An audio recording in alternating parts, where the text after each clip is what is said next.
Miftiu i Kosovës Naim Dërnava edhe këtë premte ju drejtua besimtarëve musliman përmes një lidhje direkte, duke dhënë disa mesazhe krahas gjendjes së krijuar për shkak të pandemisë COVID-19.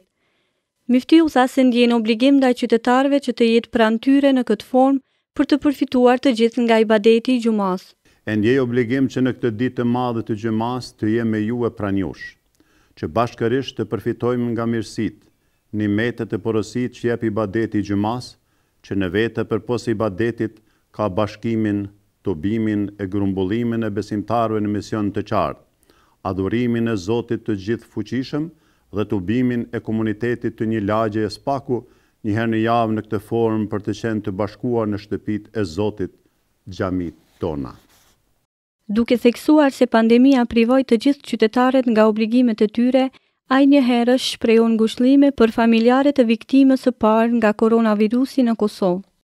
Tashmë dihet nga kjo mundësi për bashkim na ka privuar shfaqja e virusit COVID-19 në vendin tonë, ku tash fatkeqësisht kemi edhe viktimën e parë.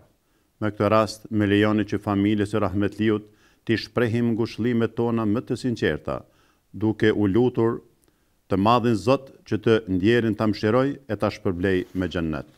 Miftiu Dërnava njëherë u bëri thirrje të gjithë qytetarëve që t'ju përmbahen masave për të parandaluar përhapjen e virusit, duke theksuar se zbatimi i tyre është obligim njerëzor e fetar.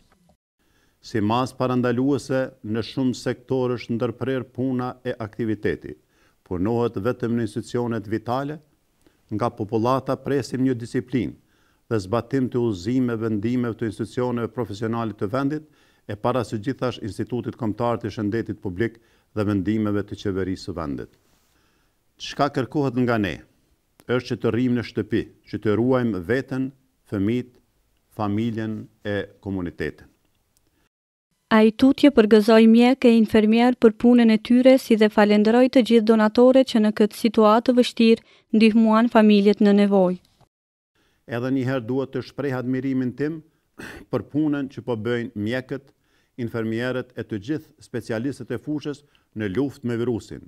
Lut Zotin që të ndihmoj ata në misionin e tyre fisnik. Me këtë rast, përgëzoj, po ashtu edhe aktivistët e shoqatës tonë humanitare Bereqeti dhe këshillat e bashkësisë islame për punën që bëjnë në terren, gjithandej Kosovës, në veçanti në zonat e prekura me virusin COVID-19. Miftiu në fund uroi dhe luti Zotin që kjo gjendje të kalojë sa më shpejt në mënyrë që të gjithë qytetarët t'i kthehen normalitetit. Gjatë kësaj kohe ju ftoj që të bëni më shumë namaz e ibadet, të kaloni kohën me leximin e Kuranit të madhruar, të kaloni kohën me udhëzimet e me porositë e Muhammed Mustafa së të pejgamberëve të tjerë, të cilët gjatë jetës së tyre dhe misionit fisnik, edhe pse të përzgjedhur të Zotit u sprovuan me vështirësitë nga më të ndryshmet. Lusim Zotin në gjithësisë që kjo situatë të kalojë sa më parë, që ne t'i kthehemi misionit ton, punëve, detyrave tona, shkollave e xhamive tona. O Zot, ruaje popullin dhe vatanin tim.